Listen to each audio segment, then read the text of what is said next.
A presença hoje é de uma autoridade a quem está confiado o comando direto, operacional, de uma instituição muito cara ao empresariado capixaba, particularmente ao pequeno empreendedor, que é o SEBRAE. O SEBRAE é indiscutivelmente uma marca que já se firmou no conceito do meio produtivo capixaba, e eu vou falar com o seu atual superintendente, Pedro Rigo, com quem a gente passa a conversar. Pedro, você assumiu o SEBRAE como superintendente, você já tem uma história de vinculação com o universo da microempresa, né? Sim, a minha vida inteira foi ser empreendedor.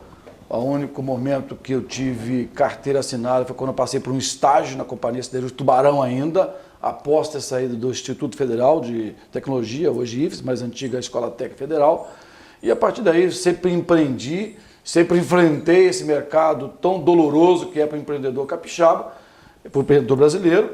E hoje tenho a oportunidade de estar numa instituição que tem o desafio de promover o empreendedorismo, de promover o desenvolvimento e o crescimento da micro e pequena empresa. Então trago na bagagem uma experiência de viver o outro lado, de viver o lado empresarial e conhecer profundamente as mazelas de ser empresário no Brasil, e também trago o ponto positivo de ser, de fato, capaz de empreender com todas as dificuldades e ser, na passagem da vida da gente, trazer muitas vitórias e derrotas também nesse processo. Um reconhecimento, eu fiz uma menção aqui ao conceito da marca SEBRAE, há um reconhecimento de que essa marca já garante uma referência de bom serviço nessa área de atenção ao pequeno empreendedor, né?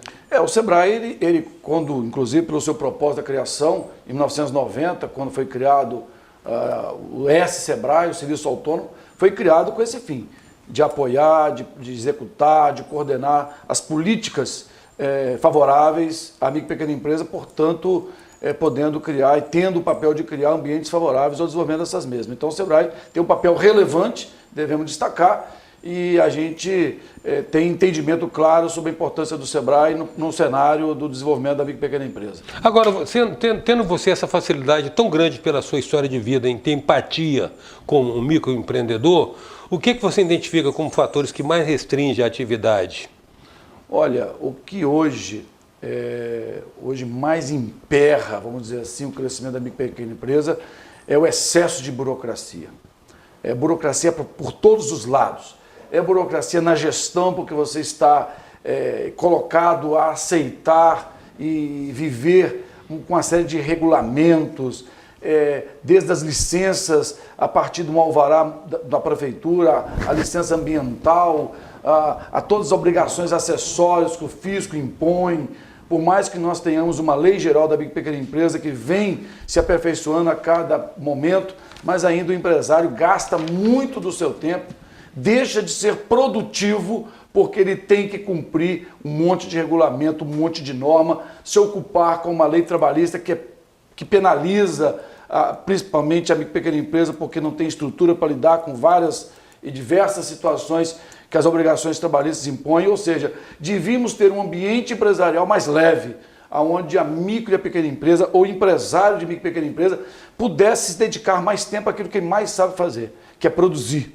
Atividade fim. Que é emitir nota fiscal, é atender cliente, é ter tempo de desenvolver produtos novos, ou seja, se dedicar à essência do negócio dele, que está na área técnica e produtiva. Então, hoje a burocracia é um empecilho muito grande, que é a microempresa, e outro desafio que é próprio do mercado é o empresário vencer um obstáculo que eu acho importante, que é a dificuldade do acesso ao crédito. Ou seja, burocracia, dificuldade de acesso ao crédito, limita imensamente o crescimento de uma empresa no Brasil. Carga tributária.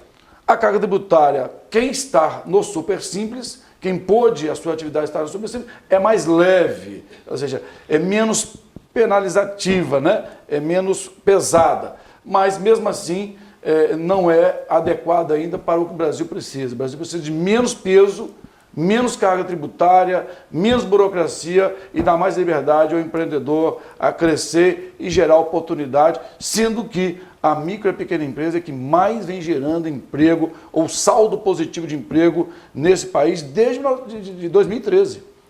Enfrentamos toda essa crise, toda essa passagem, mas a microempresa é que vem segurando a economia brasileira e não é só boa conversa, não é só aqui falar de forma vazia da micro e pequena empresa, mas são dados reais. Se você visitar o base de dados do CAGED, de quem faz gestão da geração de empregos no país, você vai ver lá que a média, a grande empresa com muita dificuldade, e até por uma tendência de mercado, a grande empresa automatizando, reduzindo o uso da mão de obra e apostando mais na tecnologia. Hoje a microempresa ela vem sustentando o saldo de emprego nesse país já historicamente, desde 2013, com resultados relevantes.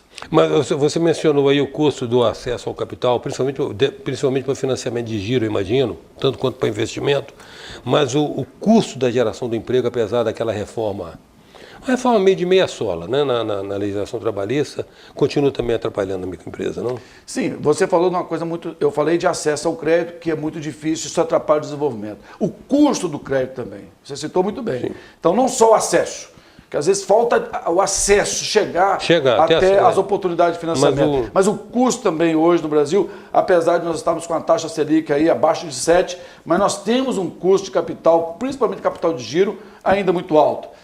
Há um desafio nas nossas instituições financeiras, há um desafio enquanto política pública a gente conseguir colocar para a micro e pequena empresa um financiamento mais baixo, né, com custo mais baixo. Então, é um desafio.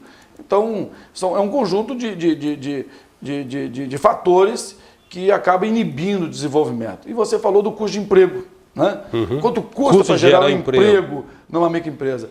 Olha, certamente é infinitamente menor do que gerar emprego numa média e grande empresa. Né? Tem várias vertentes que a gente pode estar falando, mas em média, ou usando uma única vertente, hoje você com R$5.000 você gera um emprego numa micro e pequena empresa. Há situações do alto emprego que você pode gerar com R$3.000, com R$2.000, com R$1.000. Você tratando o empreendedorismo na base, se um vendedor de pipocas consegue R$800 comprar um carrinho, está gerando o seu próprio emprego com R$800. Sim. Então nós podemos chegar aos extremos aí de até pensar em vários exemplos de emprego sendo gerado com R$200 de oportunidade, R$300 de oportunidade. Então o mundo, o universo do empreendedorismo, o universo da micro e pequena empresa, ainda mais com o MEI, com a possibilidade do MEI hoje no Brasil, um grande avanço que o Brasil teve, hoje nós falamos que se nós temos hoje 12 milhões de brasileiros na carteira de desempregados, nós deveríamos, talvez, se não fosse o advento do Simples, que é o sistema unificado do imposto, não fosse o MEI, talvez nós teríamos muito mais de 12 milhões de desempregados no país.